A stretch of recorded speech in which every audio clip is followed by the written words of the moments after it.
Good morning, good afternoon, good evening, anywhere you are in the world. It's the Pro Unitate podcast once again, bringing you delightful messages, value-driven conversations for your pleasant listening and enjoyment. Chioma is here as usual, helping me to run the podcast. And our guest today is an esteemed guest. He is the global president of the Federal Government College Sokoto Old Students Association. Mike Chukwu is, of course, the founder and chief executive of Assets Wise Capital Limited, a private equity firm founded since 2007. He was the founding group managing director, chief executive officer of Spring Bank PLC. This was between 2005 and 2007. He has also been the group managing director and chief executive officer of Guardian. Is this the Guardian Express Bank PLC?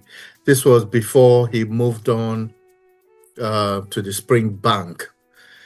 He was the executive chairman of Ebonyi State Internal Revenue Board between 2019 and 2020, working with the government of Ebonyi State. I think Ebonyi State is a fairly new state. I think that must have been under the leadership of Engineer Omoahi, if I remember correctly. Please. Yes, very productive gentleman, Engineer Omoahi was. Mike attended FGC Sokoto between 1975 and 1980, where he finished with a grade 1 distinction. He comes from a family of proud Ososans. Most of his siblings have been to literally almost every unity school you can name. I saw one just now, Ipetomodu. I don't know where that is. FGGC Ipetomodu. I hope I'm pronouncing it right. And then there's Ipetomodu, yes, Osun State. Thank you. And then there's Bakuri. There's Sokoto again, Kaduna, and Queen's College even. He's a proud Ososan. We're going to give him a few minutes to introduce himself. Nobody can introduce him better than himself. And he will give us a bit of background in his youth and how he grew up. Thank you, Mike. Thank you very much. And thank you, David and Chioma, for this opportunity of being on this podcast. I think you've covered the most essential points about me.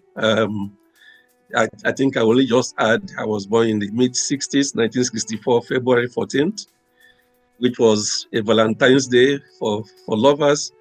And it was also Eid al-Maulud for Muslims in 1964. Of course, I was born in Lagos. My father at that time was working in Lagos for the federal government, Federal Ministry of Education. And as soon as the Civil War started, we moved down to the east, first to Port Harcourt, and later on to the more, the hinterland of what was then Biafra. After the Civil War, I started my primary school in Abia State. My father was working for government, so he was frequently on the move. So I started my primary school in Abia State in Akwete in 1970. In 71, I moved to Abakaliki because he was transferred to Abakaliki. In 72, we moved to Oka because he was transferred to Oka. And then in 1974, he rejoined the federal service, and then once he rejoined the federal service, he was posted to Kogi State, or rather, Kwara State at that time. It was actually Kwara State, a town called Kaba, but which is today in Kogi State. And that was where I finished primary school in 1975. And then from there, I got admission to FGC Sokoto, where I was between 1975 and 1980. I now proceeded to University of Nigeria in Nsukka, where I did a degree in political science between 1980 and 1984. Well, the reason why I studied political science is something we'll probably have time for maybe on another occasion, but there was an interesting story to my decision to study political science. Having now completed my studies in political science, I decided to now go into accounting, and I joined Pricewaterhouse. At that time, it was Pricewaterhouse before it merged with Coopers and Lebrand to become PricewaterhouseCoopers in the 90s. But in 1985, it was Pricewaterhouse. I joined as an audit trainee, and within 3 years, I completed my studies. I qualified as a chartered accountant in 1988. And then thereafter, I moved into banking in 1989, joined Fidelity Bank, where I was assistant financial controller. And then I worked in a number of other banks apart from Fidelity. I was financial controller of Citizens Bank in 1990, but the bank is now defunct. And then in 1996, I joined FCMB, again as a financial controller. And then I moved over to UBA, where I was assistant general manager between 1998 and 1997 and 1999. In 2001, I was appointed the group CEO of Garden Express Bank. And if you remember, in 2004, Soludo, who was the CBN governor at that time, mandated the consolidation of the banking industry. So it fell to me to merge 6 banks, to form Spring Bank. And I emerged as the pioneer CEO of Spring Bank. What is remaining after I left office in 2007, and since then I've been running my own private equity firm. And then I'm also involved in other things that keep me busy. I lecture at the Institute of Directors. I lecture at Garden City Premier Business School in Port Harcourt. I do things in the public space, in the volunteering space. I have served as National Financial Secretary of OSA between 2012 and 2016. I have also served as the chairman of that's FGC Sokoto Alumni Association in Lagos, and last year I was elected the global president. So that's about all. I'm happily married. I believe I'm happily married with 4 children, 4 biological children. Excellent. It's he's giving us everything apart from one special thing, which maybe he's modest enough not to let us know. He was the first prize award winner in the Institute of Chartered Accountants of Nigeria, ICANN, the foundation examinations of November 1986. That's when he qualified as an associate. And in 1988, and was admitted fellow of the Institute in 1998. I thought I'll plug that gap so that they know. Thank you very much. So that they know exactly. Anything financial, you know who to go to. Don't forget the name of his firm. It's called Assets Wise Capital Limited. So literally, you've spent all your time basically in the financial sector. A bit of politics, I suppose. I'm interested in that story about you reading politics in Nsukka. We'll come to that in a moment. Let's talk about Sokoto, FGC Sokoto. 60 years very shortly. I'm sure you'll tell us a bit about the plans, but why Sokoto? Why did you from the east move all the way to Sokoto State? And why was it safe enough at that time that you were comfortable enough to go up north?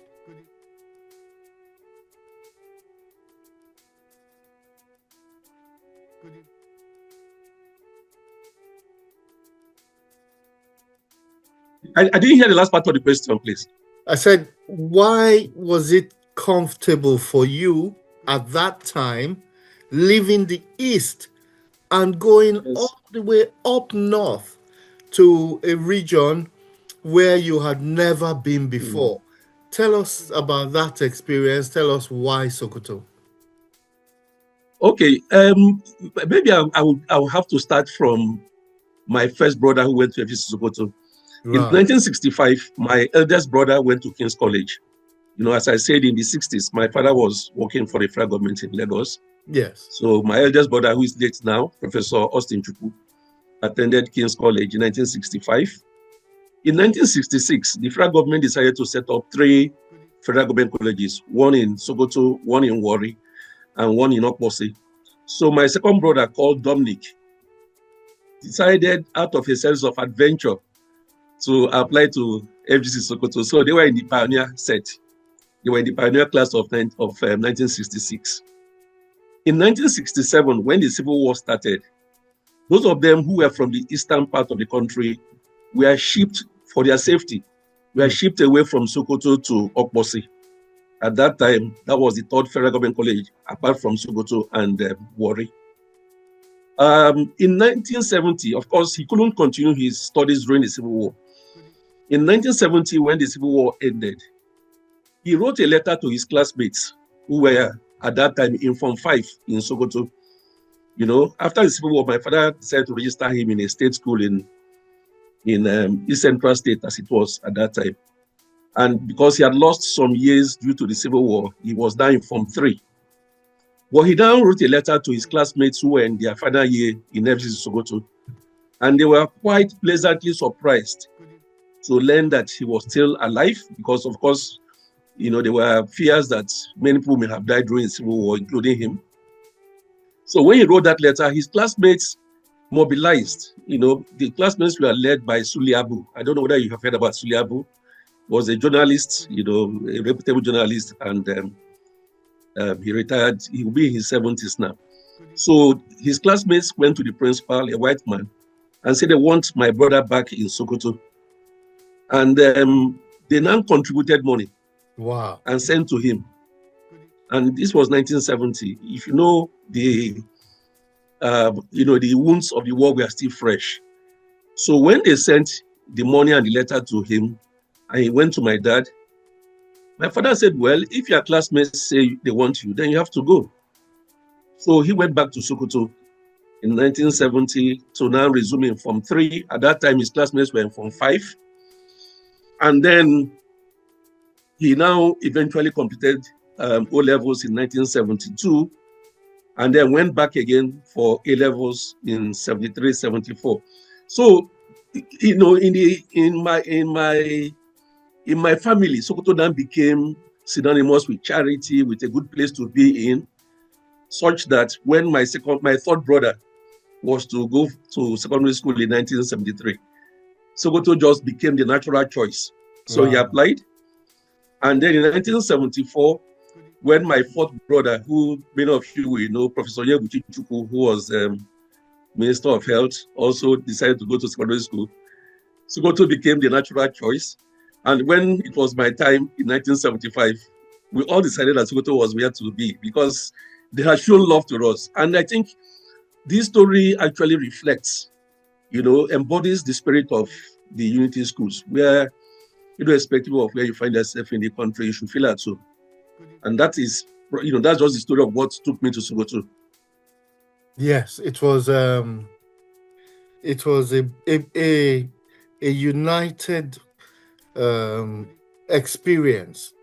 Whether you were from the south, whether you were from the east, whether you were from the southeast, we could move everywhere. You had no fear of getting into transportation, spending hours on the road to get to Sokoto. And Sokoto, I suppose, imbibed an experience in you. Give us one particular unique experience in Sokoto that probably made you who you are now. There are so many stories. I think, let me start from the story of resilience.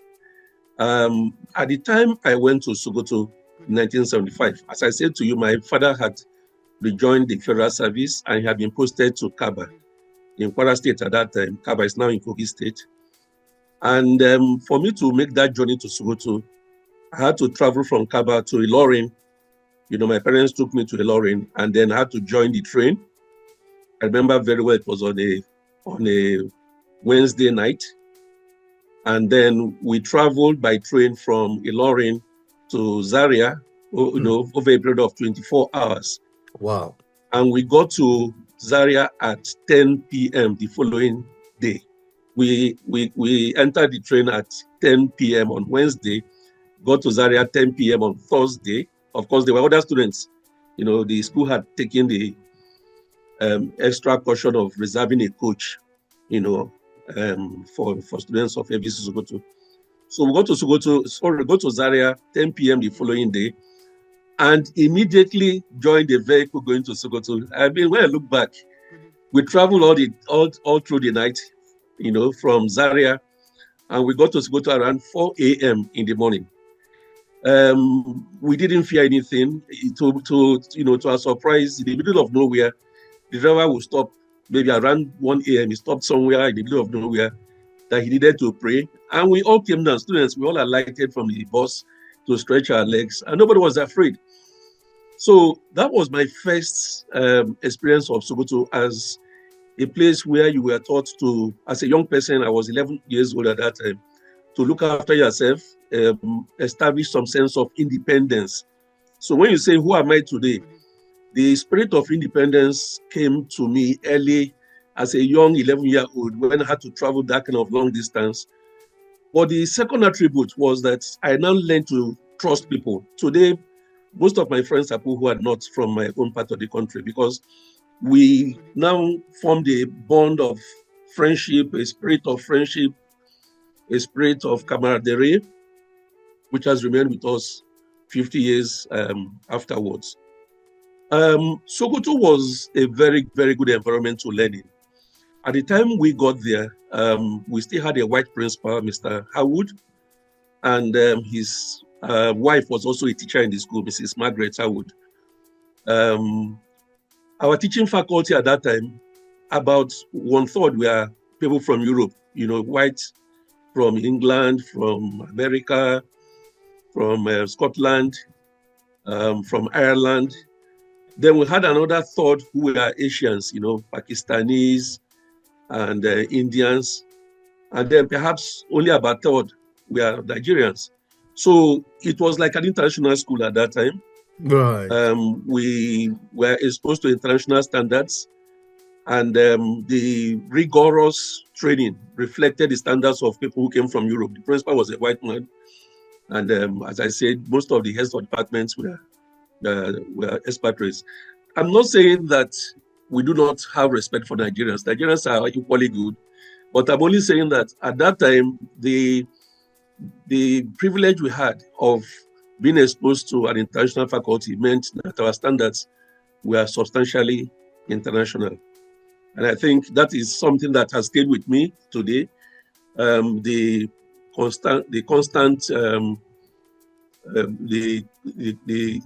constant move to realize excellence in all facets, you know, whether it is in academics or whether it is in my workplace or even in terms of my ethics and personal standards.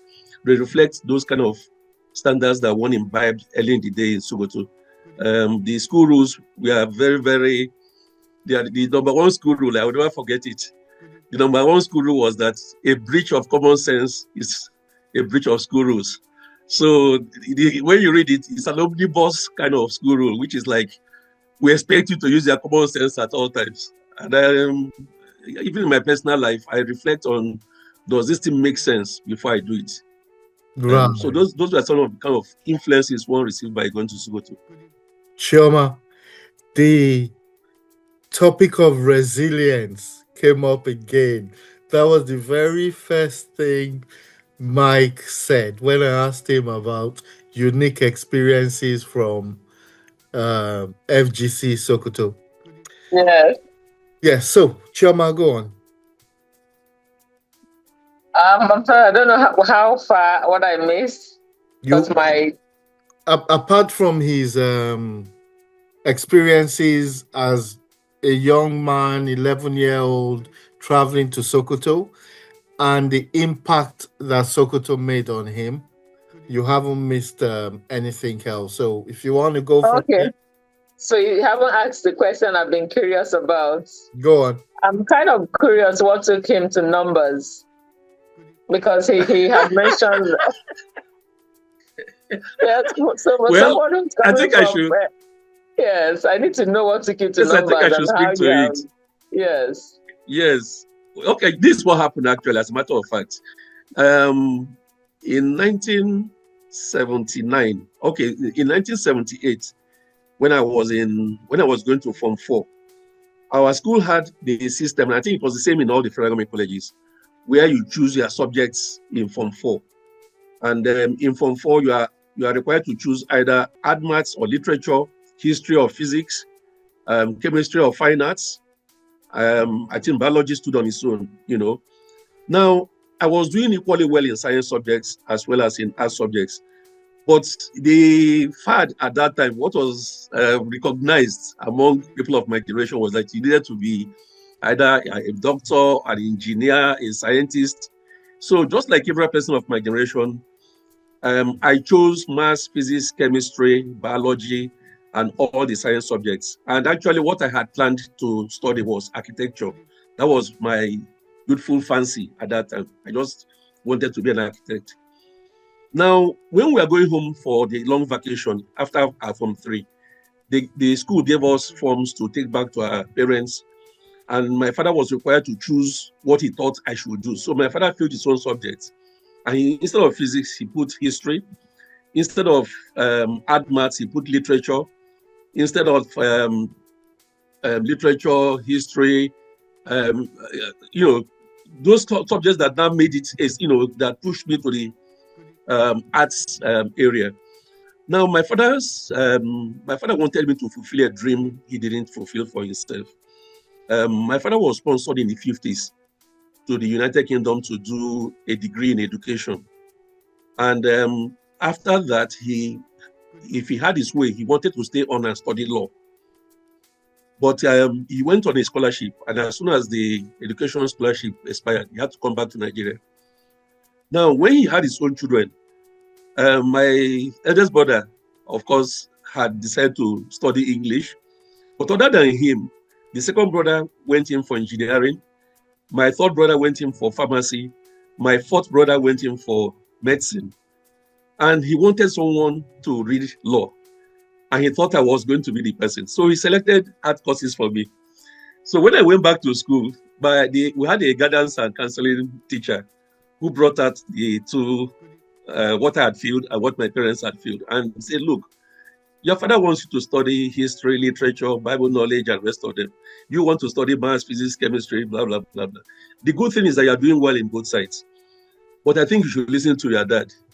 So I accepted the advice of the guidance and counsel teacher and registered for history, literature, BK, geography, economics.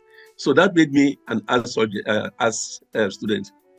In 1979, in 1980, when we were writing JAM, I was alone in Sokoto when I had to fill my form for JAM. During this period, I had, you know, among my friends and peers, we were always talking about what lawyers do. And at that time, a lot of my friends would talk about their uncles who are lawyers, and they would say you have to belong to one court or occultic group. You have to belong to Goni. You have to carry jazz to the court. You know, those are the kind of things that discourage me from law. And I just say, this is not what I want to do. But here I was in Sokoto, and I'm now required to choose subjects. And with the subject combinations I had chosen, if I said I didn't want to do law, what else could I do? This was 1979, 1980. 1979, politics had returned to Nigeria. Nigeria had gone back to the Second Republic. And that was when we had MPN, Shehu Shagari, AWO, UPN, ZIK, MPP. And I said, look, this political science, maybe it will help me understand what these guys are doing. Maybe I even thought it would make me a politician. So I entered for political science, and I remember when my results came out, my dad went to check the results and came back and said he didn't see my name. And I said, where did you check? He said, I checked on that law. I said, no, I didn't put law. I put political science. So the next day he went back. I came back and said, sure, your name is there, top on the list. Then he was asking me, why did you? I told him all the stories why I don't want to do law. I was 16 years old. And he said, well, the good thing is that you are still young. Go in and read political science. After 4 years, maybe you will have matured more. And then you will see the wisdom in reading law. The major advantage in reading law, according to my dad, was you will be self-employed. You can stand on your own. So I went off to Nsukka and I was happy to read political science. And then by the time I was finishing the course, I had met a couple of friends. There was one particular friend who was reading economics. He was 1 year ahead of us. And he kept talking about his dreams after Nsukka, that after Nsukka, he wanted to be a chartered accountant. And then he now said, if he becomes a chartered accountant, he'll be self-employed. And he just registered. Okay, this is the self-employment my dad was talking about. Yes. So I made up my mind I was going to go through that same route. And when we were finishing youth service, I saw the adverts from KPMG, Pricewaterhouse. I applied. It was a very competitive examination. Over 5,000 of us, they took only 12.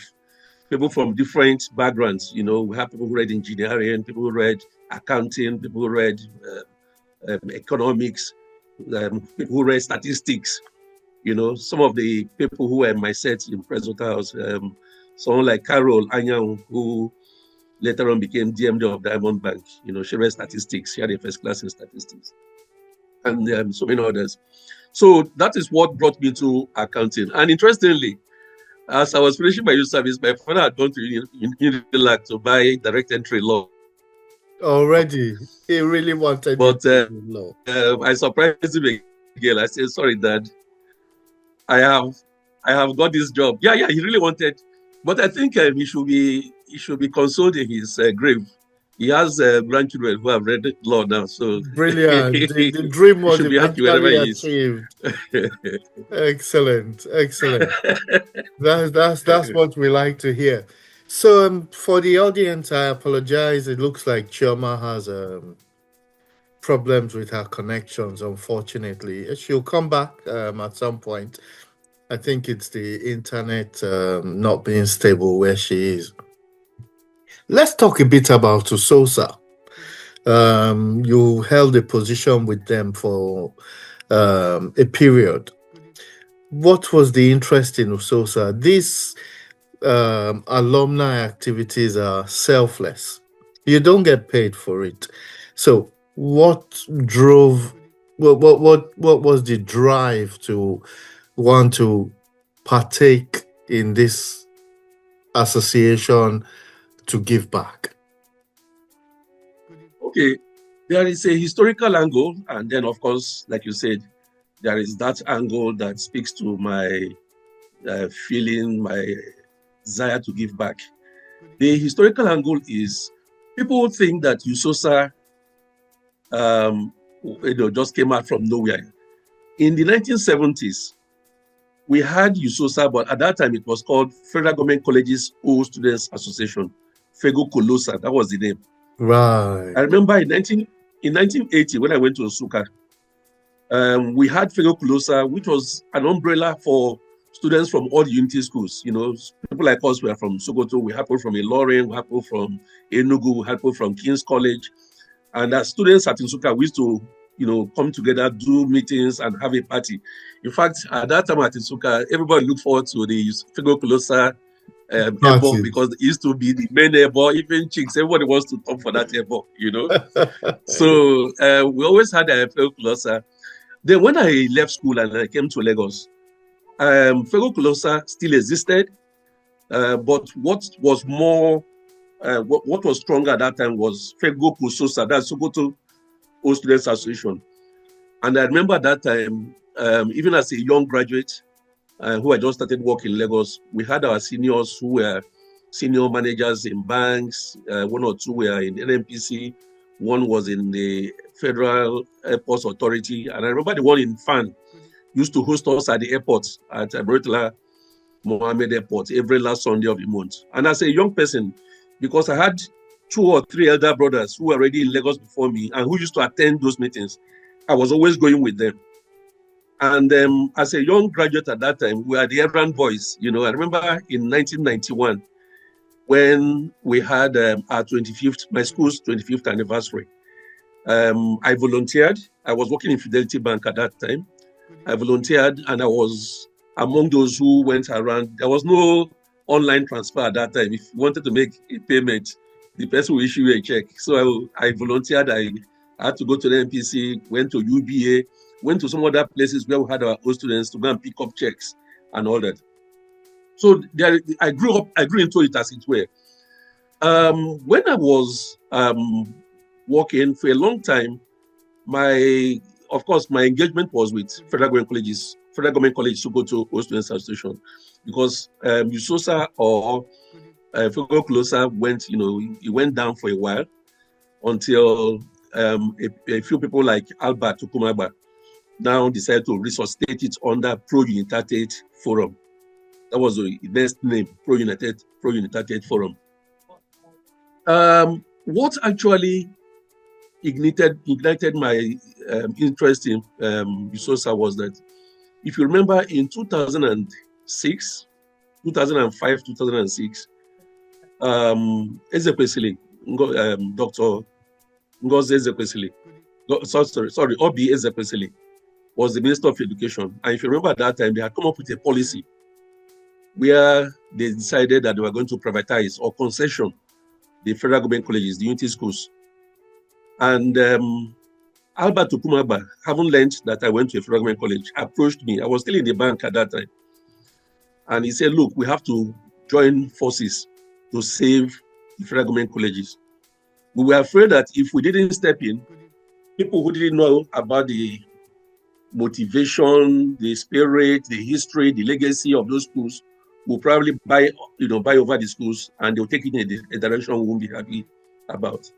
So he spoke to me, and I remember following that conversation, I raised 10 million at that time for the association. Wow. I raised 10 million in my capacity as the MD of Garden Express Bank. I, Imokede, and late Herbert, we raised 10 million from Access Bank. Wow. The 20 million was what was used to fight the fight. I say we because I got involved. I was still in the bank, but I got involved. We were going for meetings in Abuja. And then we put up a case that we wanted to take over the schools. We said to Mrs. Obi Ezekwesili that if people must concession it, we all students are ready to take over the schools. So they asked us to go and bring feasibility studies. Nexin was commissioned. I'm sure you know Nexin. I'm trying to remember the name of this guy. I remember his name. He went to FGC Okiwe. Was also an old student. So Albert Kumaba commissioned him with the money that we had provided to write feasibility studies for the 104 schools. So that was what we submitted to the ministry. And somewhere along the line, the minister gave us a hint that there were political pressures, all the senators, all the members of House, ministers, everybody was looking forward to grabbing one school or the other school for themselves. That there was pressure, so that she could give us a certain assurance that 50% of the schools will be given to us as USOSA, and then the other 50% will go to all the other interests, other stakeholders. So we worked on it, and I remember going for meetings in Abuja. I joined 1 or 2 of the technical committees. So if you look at it from at that point, it was an act of self-preservation. We needed to act to preserve the schools as we knew them, as we went through them, the experiences we got, the history, the legacy. We were determined to preserve it, and that was the fight we put up. Because I was in banking at that time, I didn't have enough time to participate, in running of the association. But I was always called in for meetings. We were holding a number of meetings in Albert Tukumaba's house in Ikoyi. I can call some of the names of people who were always there. I mean, Albert was always there. Aisha Oyebode was always there. This lady, Bosse from FGC Benin. There was this guy from King's College. A few of us, maybe 10, 11, 12 of us. And then when we now go to Abuja, we will link up with people like Ini Akpabio, people like from Ilorin, Ayo Joseph, So we eventually got the school saved because we put up a fight. But eventually, when Irabor came into office, they decided to suspend that or stop that process of privatizing the school. And it was about that same time that I left my work as a banker.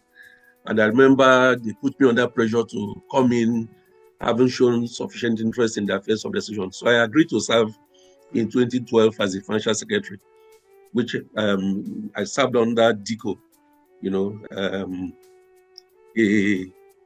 not DICO, the Kudu, sorry. See, names are escaping me. Anyway, yeah. I served with the president who became president after Albert from 12 to 16. And then I now decided to step down to focus on that things.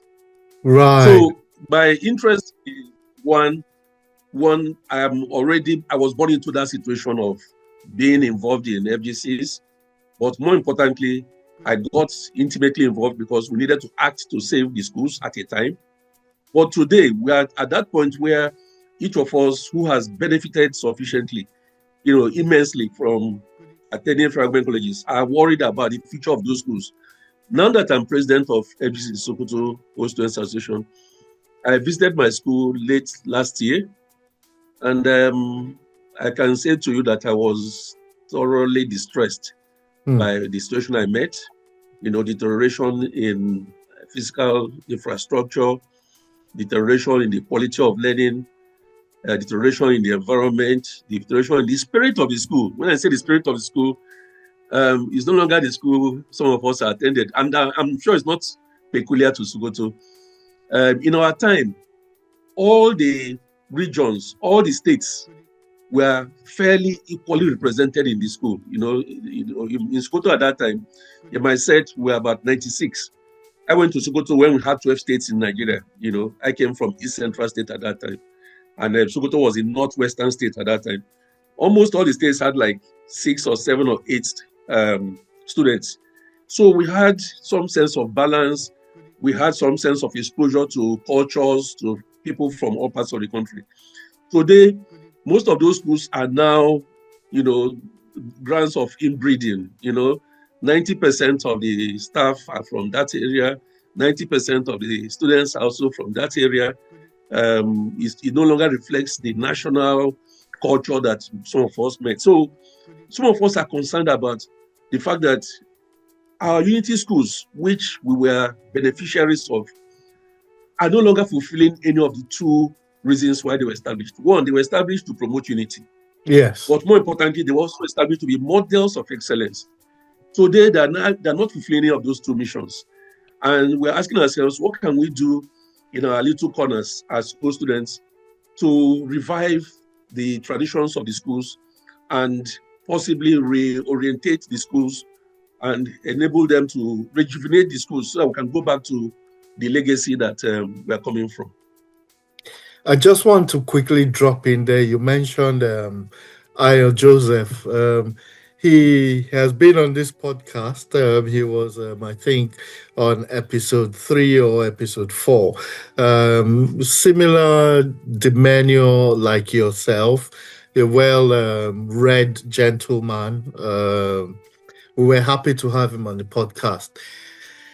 With regards to what you've said, it's a new perspective to how OSOSA was founded, how OSOSA was born.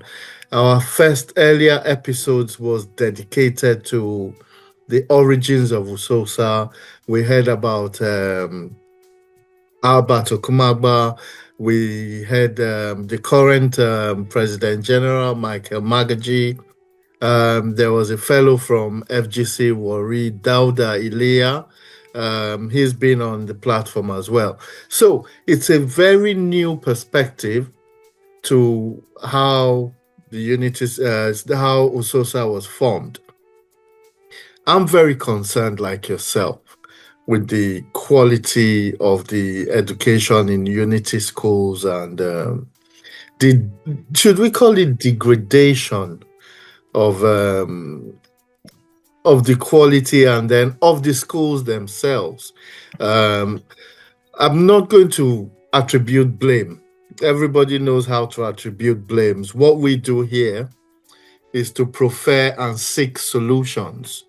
I think that's what the current leadership are doing, meeting with the Ministry of Education, trying to revive these old traditions that we had, and hopefully, again, like you said, the reorientation of the people with good leadership, which I believe we have, with the quality of people who went to these unity schools when, quote unquote, they were serving the real purpose.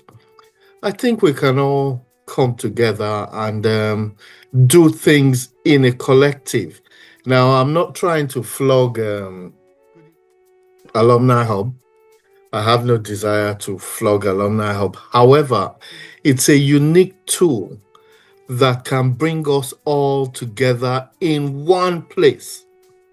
Then, if there's a fundraiser, let's assume a 10 billion naira fundraiser, collectively, to support what the Education Ministry is doing, or to support what USOSA is doing, I'm sure we will make impacts. It will only take time. These are solutions I see in my vision, you know. So hopefully, Chioma. Yes, so what he said about the state of the unity schools, when I hear that, I always believe it's a reflection of our society.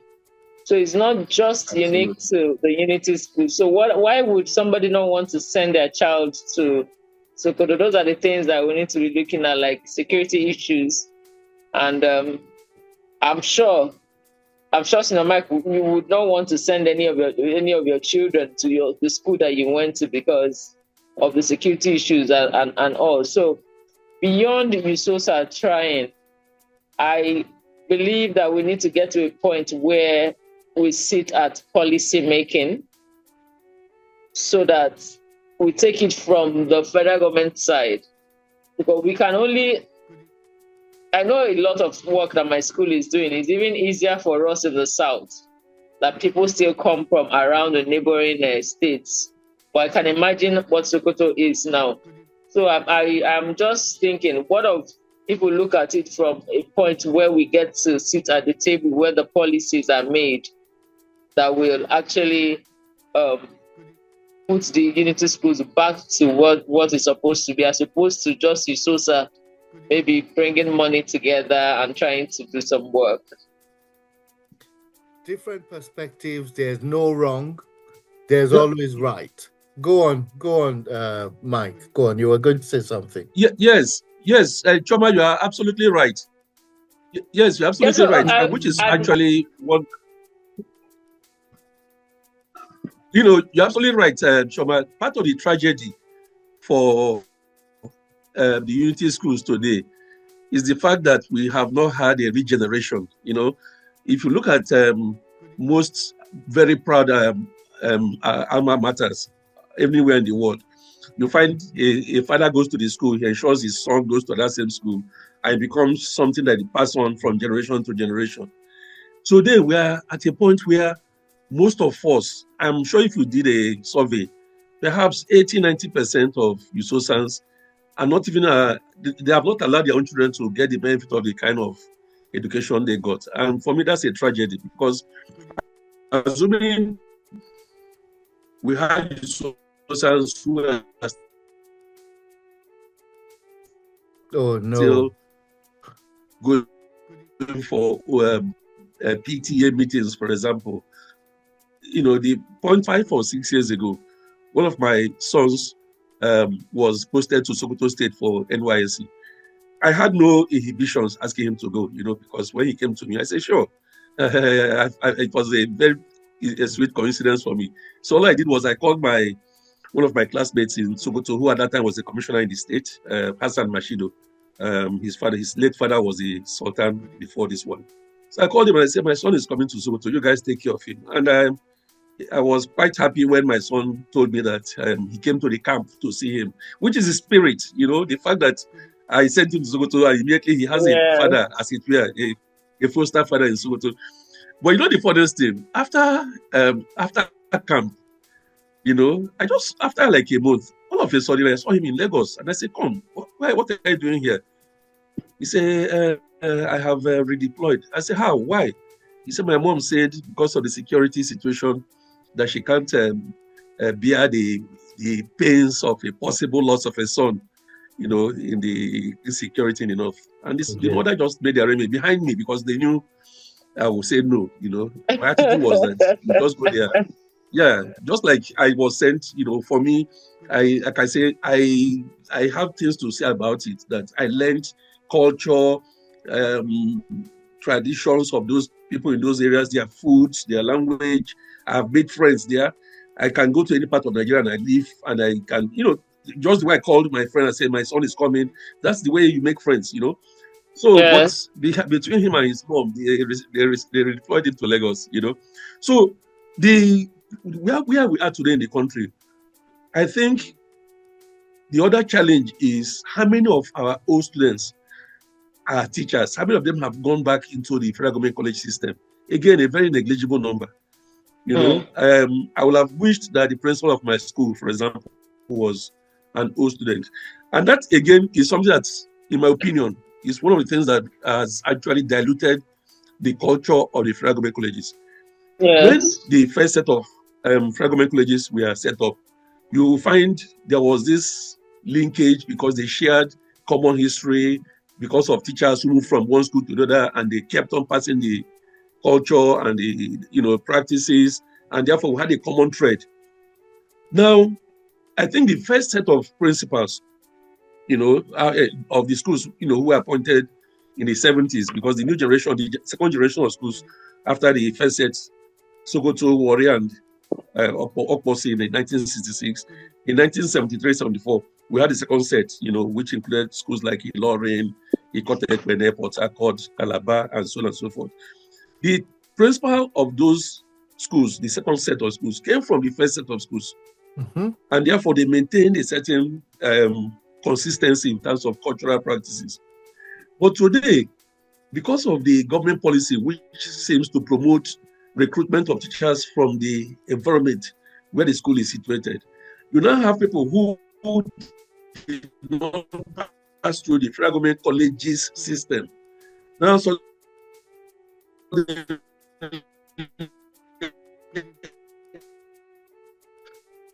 we're losing Mike. He has to say this because this is a preferred solution. Mike, you have to go back. You have to go back a bit. Sorry. Your line was breaking up. Without mentioning names, I know when I visited Sokoto and we had a conversation, there was something that, okay, what I was saying is that there was something that was told me, when I visited Sokoto, about a former principal, not a current one, something he did, which... Oh dear. Chioma, if you can hear me again, I can hear you. Network issues, I suppose. Yeah. That was there was a solution exactly in what he was saying. Okay, I think I went up temporarily. Yes, but I need you to please rewind. Go back to where you started from, where you said, because that's a solution. The first generation were principals of the second generation. So how can we aid that to develop a solution? Yeah, we need to get back to government policy. As I said today, government policy says that the principal of the school should be someone from that neighborhood. Right. There's a catchment policy. We need to challenge that policy if we decide to act in concert. We need to challenge it. Of course, the security situation has changed. So it's possible that today if you ask certain principals to move from, let's say, Lagos to Maiduguri, he may not, certain teachers may not be willing. But the point I'm making is that we have teachers who have come from state schools, who have come from non-federal government college environments, and who have suddenly become principal. And they're not used to our culture. They're not used to the way federal government colleges operate. They're not used to the spirit. And, I don't want to mention a specific name, but I'm saying there was a principal who I was told a story of what happened. And I said, sorry, this is not the spirit of federal government colleges. Why did this principal do it? And then when I now did a search on his background, he came from a state school. Okay, so he came with certain prejudices. He came with certain notions, about people who come from this part of the country, who come from this other part. Whereas, to mention a few, for example, the first principal of Ilorin came from Sokoto. Second principal of Udobolu came from Sokoto. These are some of the people I know. The first principal of Sokoto came from King's College. And if you trace it, the one principal in Okigwe came from Sokoto. And I'm talking about those I know. The principal of Sokoto, when he left Sokoto, he went to Kaduna. Mr. Harwood, he went to Kaduna in 1977. So they can ensure some commonality, some common practices as they move from one school to the other school, something that reflects the spirit of USOSA. But I'm saying that increasingly, as you move from one federal college to the other federal college, you find that there has been so much dilution in what I consider the culture of USOSA, in what I consider the culture of federal government colleges, due to the introduction of people who were not groomed in the federal government colleges system. Now, can we change it? It's something that requires political action. And which is why I think we have some, if you like, we have some leverage. We have our people in very, very good positions. The third person in this country, the Senate president, is a USOSAN. The Chief Justice, I'm told, is also a USOSAN. Ministers, you can name so many governors, you can name people in very high places who can influence. So our strategy should be to engage with those people, to get them sufficiently interested. But the tragedy is that many of those people have since moved on, just as many USOSANs have since moved on. Many USOSANs have their children in schools outside Nigeria, and those who are in Nigeria have their wards and children in private schools. So USOSA is now, federal government colleges and USOSA is no longer of primary interest to them. They may have some sentimental attachment to the school that they attended, but from a practical point of view of what serves their interest or their family today, many of them have moved on to private schools and taken their children and wards abroad. So it's going to be a major challenge to reignite interest of people who are holding key positions in government so they can support us in that mission of reclaiming the glory of the federal government colleges. Again, that's the key word. Revive their interest. This is where the value is. Hopefully we can. I understand the leadership, the current leadership, are working towards exactly the solutions that you're preferring. The President General, Michael Magaji, under his leadership, is in constant communication with the Ministry of Education, and I also believe with some of these USOSANs in government. Hopefully we get there. Time is of the essence. Again, 1 hour soon comes and goes. Please tell us what, if there are any plans for the 60th anniversary of FGC Sokoto, and what you want the audience in diaspora to do to support.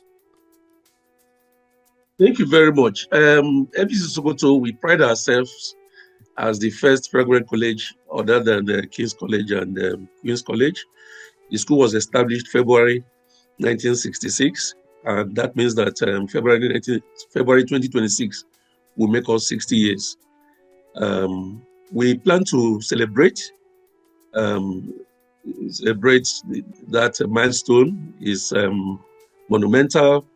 It's a major achievement that the school has survived and has grown in many ways, in terms of numbers, in terms of infrastructure, in terms of presence. But more importantly, it's also an opportunity to reflect on our story, to look at areas where we've done well and to see lessons we can learn, and also reflect on areas where we've not done so well. Reflect on things that we could have done, this group could have done better, and see how we can, going forward, make appropriate amends in those areas. There is also an opportunity for giving back. So one of the things we're hoping to do is to take the opportunity of the anniversary to commission a few projects by alumni. We are undertaking a few projects, and some of those projects are not necessarily infrastructural projects. Some of them are projects that are directed at reclaiming the academic glories of the school. So, for example, in the past 10 years or thereabouts, the school has not had a prize-giving day. These are some of the school traditions which we all look forward to. The prize-giving day, when we have visitors, speeches are made, excellence is recognized, and people are looking forward to that day. So imagine that in 10 years that hasn't happened. Is a sad story for a school like FGC Sokoto. So we want to get some of those activities. But of course, it's going to be an opportunity for reunion, which is a social aspect. There are people who are looking forward to it because there are friends who have not seen themselves in decades, in years. There are friends who are looking forward to reconnecting. There are people who are looking forward to the fun. We are hoping to make it a fun celebration. Now, the plan is that most of the activities will be done in the school in Sokoto.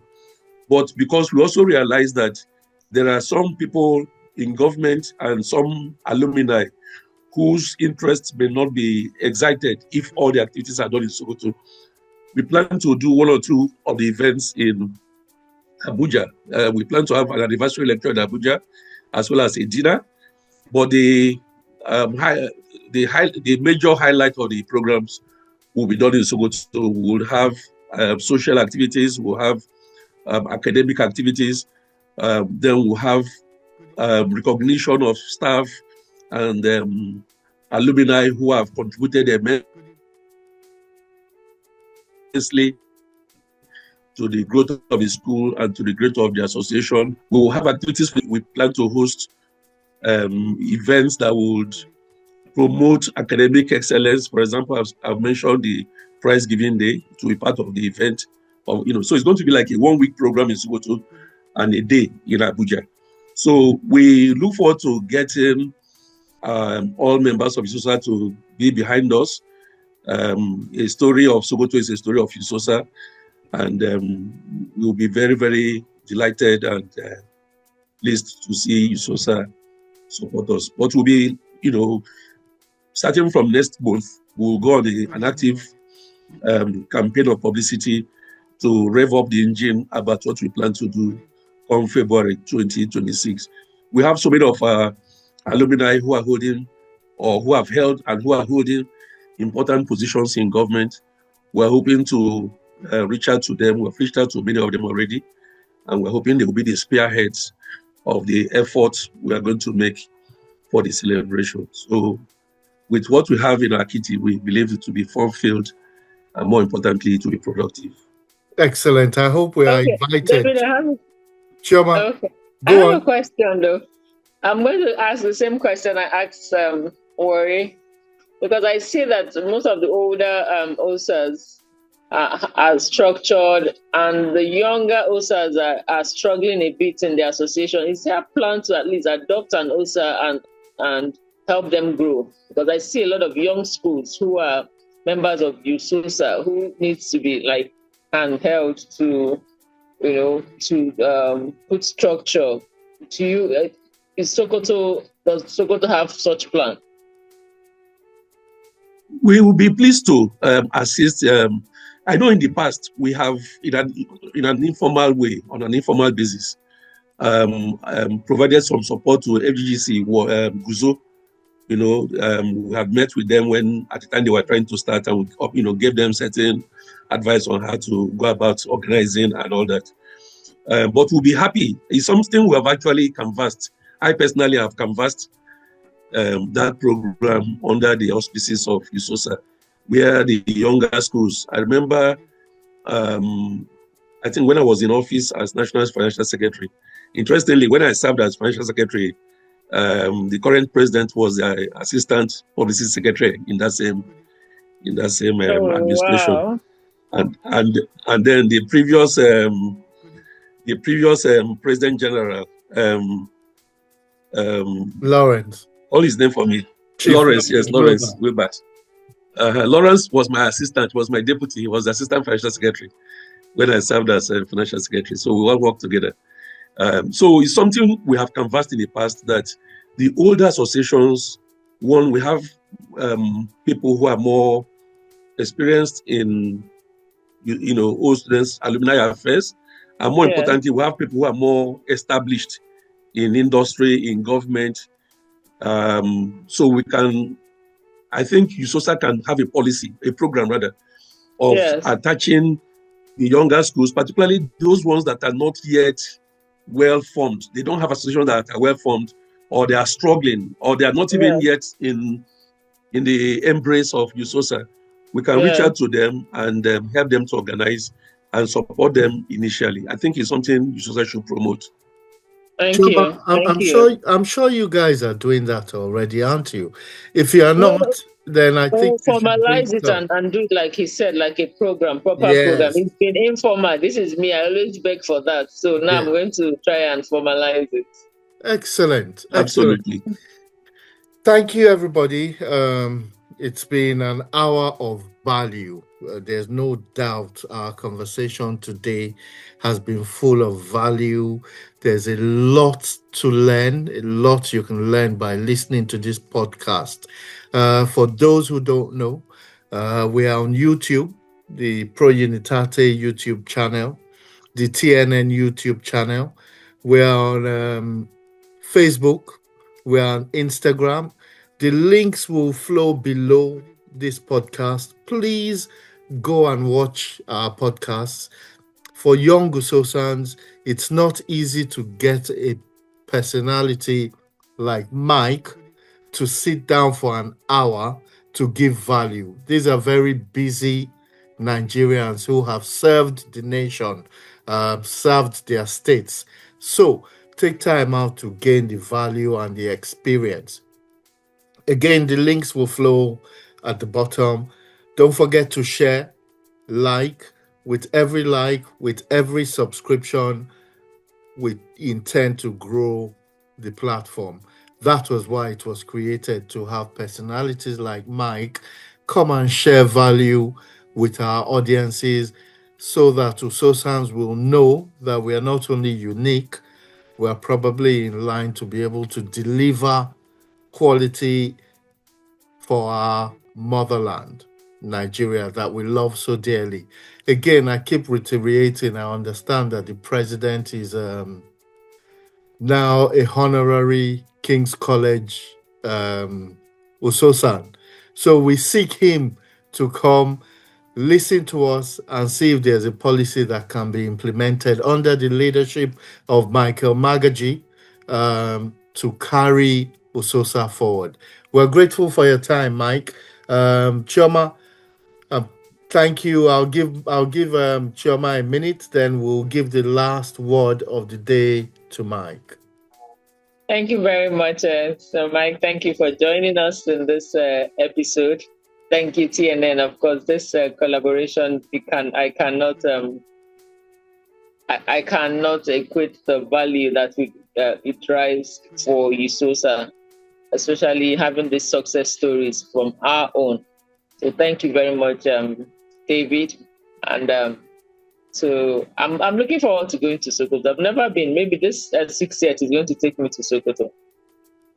Absolutely. We'll be delighted to have you. Yes. Mike, you can have the last. We'll be delighted to have you. Yes, thank you so very much. I must express my gratitude for being invited to be on this podcast. It's been 1 hour of excitement for me as well.